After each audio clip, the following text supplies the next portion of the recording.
हम सभी युवाओं को प्रोत्साहन कर रहे हैं भाई, जो राजनीति हो चाहे कुछ भी हो उसमें युवा आएंगे तो सभी कुछ है। आजकल युवा, जो देश की बागडोर है वो युवाओं के हाथ में होनी चाहिए और शिक्षित होने चाहिए, पढ़े लिखे होने चाहिए। और अब जनप्रतिनिधि है श्री रमेश प्रधान जी, बहुत ही युवा हैं और बहुत ही पढ़े लिखे और बहुत ही अच्छे सभ्य इंसान हैं। उनका एक विशेष मुद्दा है कि युवाओं के लिए रोजगार ज़्यादा से ज़्यादा देना। हमारी तरफ से एक रमेश प्रधान जी है। जी, आपको लगता है वो विकास करेंगे? हाँ जी, पूरी उम्मीद है। अपना रमेश प्रधान है, मेरा भतीजा है। जीतेंगे इस बार आपके हिसाब से? जी, वो तो जीता ही पड़ा है। तो 3 कार्य बताइए जो आप इस बार करवाएंगे आने वाले। सबसे पहले होगा शिक्षा, स्वास्थ्य और आपको ये क्यों लगता है कि आप ही जीतेंगे इस बार के चुनाव में? देखो, जीत हार तो होती रहती है। मैं ये नहीं कहता कि मैं जीतूं या वो जीते, दोनों परिवार ही हैं।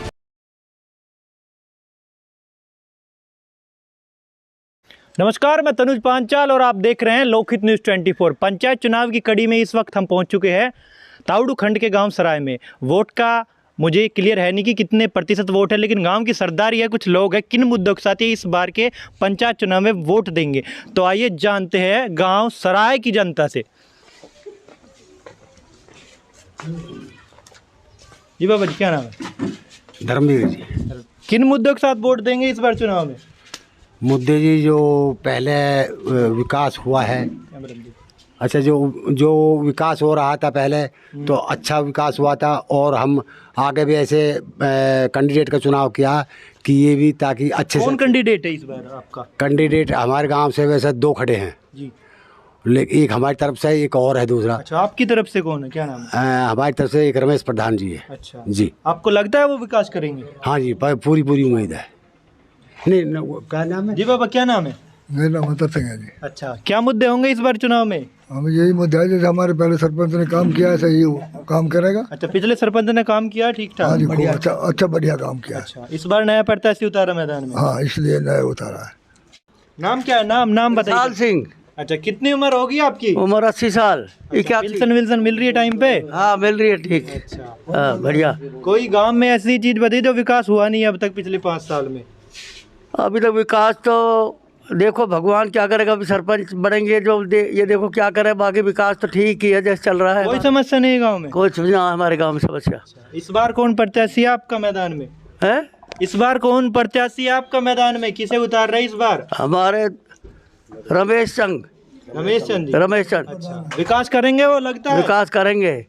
अच्छा, क्या मुद्दे होंगे चुनाव में इस बार? मुद्दे यही हैं जी, बस गांव का विकास आदमी जो करे उसी को चुन के बनाओ। शिक्षा व्यवस्था कैसी है गांव में आपके? बढ़िया चल रही है। अच्छा, स्वास्थ्य व्यवस्था कैसी है? स्वास्थ्य बढ़िया चल रहा है। और कोई समस्या? नहीं, कोई समस्या नहीं। अच्छा, इस बार प्रत्याशी कौन है आपका? हमारा रमेश प्रधान। अच्छा, जीतेंगे वो आपके हिसाब से? बिल्कुल जीतेंगे जी। जी सर, क्या नाम है? किशन पाल। अच्छा, कोई समस्या है गांव में? ना जी, हमारे लिए तो कोई समस्या ना है। अच्छा, तो जो नए प्रत्याशी को आप मैदान में उतार रहे हैं उनसे क्या मतलब उम्मीद करते हैं कि क्या बड़ा विकास कराए ना? भाई, जो भी काम है वो सारे ही करेगा गांव। कोई एक विकास जो चाहिए आपको पहले नहीं है, आज से पहले गांव में?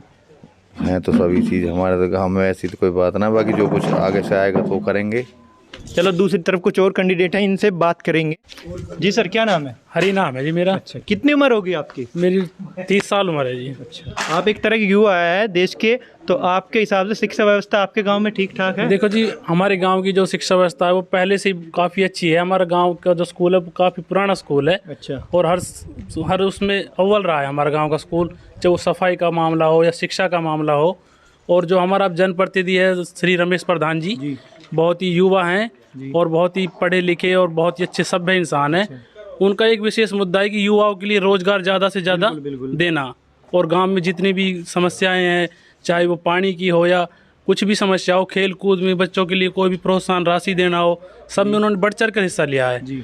और आगे भी हम ये उम्मीद करते हैं कि हमारा प्रतिनिधि भारी बहुमत से विजयी होगा और गांव में विकास कार्य बहुत ही ज़्यादा बढ़ोतरी होगी। स्कूल कितने तक है गाँव में? हमारा जो स्कूल है अपग्रेड है, 12वीं तक है। 12वीं तक है? हाँ जी। शिक्षा व्यवस्था ठीक है मतलब? बहुत ही अच्छी शिक्षा व्यवस्था है। स्वास्थ्य व्यवस्था? स्वास्थ्य भी ठीक है, लेकिन उसको भी जो हमारा जनप्रतिनिधि है उसको भी और बढ़िया करेगा, ये हमें उम्मीद आपको है। क्यों लगता है कि वो इस बार मैदान में जीतेंगे? देखो, उनकी पहले से भी बहुत अच्छी छाप छवि रही है। वो इससे पहले भी हमारे यहाँ ITC ग्रांड भारत के जो उसमें थे प्रधान रहे थे यूनियन के, वहाँ भी उन्होंने छोटे तबके के लिए, अपने यूनियन के लिए बहुत ही ज़्यादा विकास कार्य किए थे और बहुत ही लगन से काम किया था।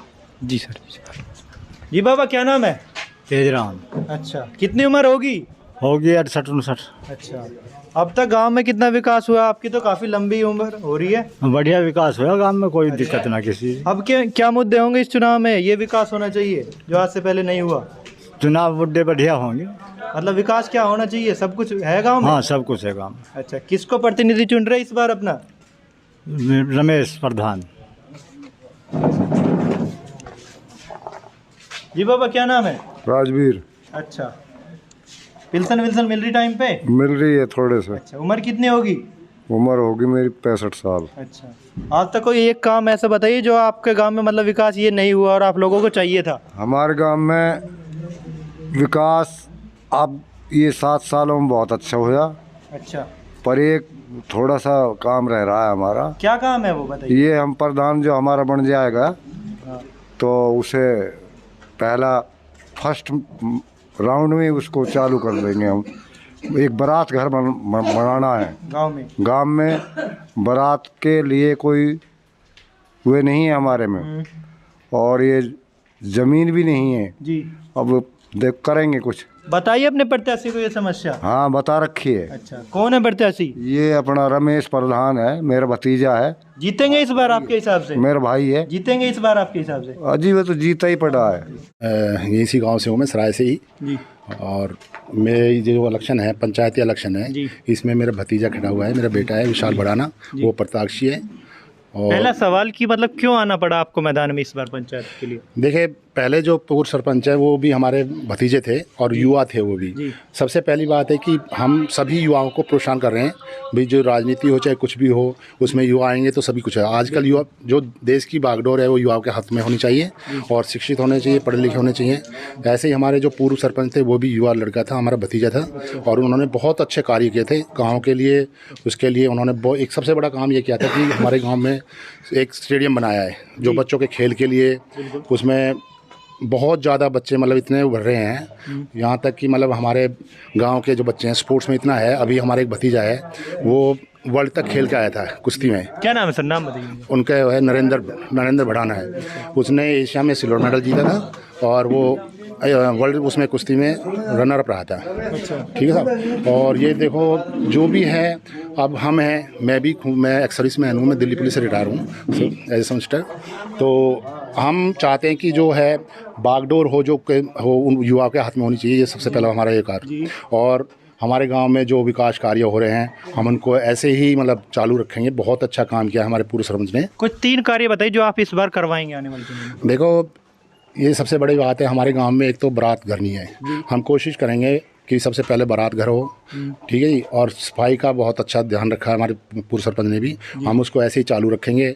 गांव के पानी का निकासी उन्होंने बहुत अच्छी तरह से की थी और ज़्यादा उसको कराएंगे ऐसे। और बच्चों के लिए सबसे पहले होगा शिक्षा, स्वास्थ्य और पढ़ाई लिखाई, शिक्षा और खेल कूद। हाँ, आप युवा की बात कर रहे हैं। जब शिक्षा और स्वास्थ्य अच्छा नहीं होगा तो युवा कहाँ से आगे बढ़ेंगे? नहीं, बहुत अच्छा है हमारे यहाँ पे, शिक्षा भी है, मेरे गांव में डॉक्टर भी हैं और सब कुछ है। बहुत अच्छा चल रहा है हमारे यहाँ पे। ऐसा नहीं है कि मेरे गाँव का पिछड़ा हुआ गाँव है, बहुत अच्छा है। शिक्षा के मामले में भी, खेल कूद के मामले भी, स्वास्थ्य के मामले भी शुरू से ही हमारे गाँव में बहुत अच्छे पहलवान भी रहे हैं और स्पोर्ट्समैन भी रहे हैं। और डॉक्टर हैं, अभी डॉक्टर भी MBBS डॉक्टर है हमारे गांव में, मेजर है, अभी आर्मी में हैं, बहुत अच्छे हैं। तो हम यही चाहेंगे कि भाई जो है गांव में विकास हो, जैसे चलता आ रहा है और उससे ज़्यादा विकास करेंगे। और जो है पूर्व सरपंच है उसके कार्यों को ऐसे ही आगे जारी। आपको ये क्यों लगता है कि आप ही जीतेंगे इस बार के चुनाव में? देखो, जीत हार तो होती रहती है। मैं ये नहीं कहता कि मैं जीतूँगा या वो जीते, दोनों परिवार ही हैं, कोई उसमें वो नहीं है। और ये तो है कि इलेक्शन है, इसमें भविष्यवाणी करना, दोनों ही कहते हैं कि मैं जीतूंगा। ठीक है, तो ये तो जो जीत होगी जिसकी भी होगी वो अच्छे काम करेगा, चाहे मैं हूँ चाहे वो है। वो दोनों ही अच्छे हैं, दोनों अच्छे कैंडिडेट हैं, कोई बाहर के कैंडिडेट नहीं, हमारे परिवार के ही कैंडिडेट हैं दोनों। अंतिम शब्दों में गांव सराय की जनता से क्या कहना चाहेंगे हमारे? मैं बस यही अपील करना चाहता हूँ कि भाई जो भी सबसे पहले हमारे गांव में भाईचारा वो बना रहे। चुनाव होते हैं जाते हैं, कोई ऐसी बात नहीं है। आपस में सबसे पहले हमारा भाईचारा जो कायम रहना चाहिए। देश विरोध ये किसी मतलब प्रति नहीं होना चाहिए, सबसे बड़ी बात ये है। और हम इसी को सबसे उसको गांव को सर्वोपरि रख के कि भाई हमारा भाईचारा बना रहे और सब इकट्ठे रहें, प्यार से रहें। बस मैं यही संदेश देना चाहता हूँ और काम ऐसे ही होते रहेंगे, सब विकास कर होते रहेंगे। आपके प्रत्याशी का नाम क्या है? मेरे प्रत्याशी का नाम विशाल भड़ाना है, जो मेरे बेटे हैं, और मैं बस भगवान से ही दुआ करता हूँ। तो ये थे सराय गाँव की जनता, सरदारी इन्होंने बताया कि इस बार इन्होंने अपना प्रत्याशी पहले ही घोषित कर दिया है और उन्होंने बताया कि इनका जो प्रत्याशी है वो इस बार जीत अवश्य ही करेगा। लेकिन देखने वाली बात तो फिर भी होगी कि कितने हद तक सही जीत होती है। लेकिन गाँव की जनता ने फिलहाल उन्हें अपना प्रत्याशी नहीं सरपंच भी बना दिया है। लेकिन देखने वाली बात तो फिर भी होगी ही। लोकहित न्यूज़ 24 से सोना से तनुज पांचाल, कैमरा पर्सन योगेश के साथ।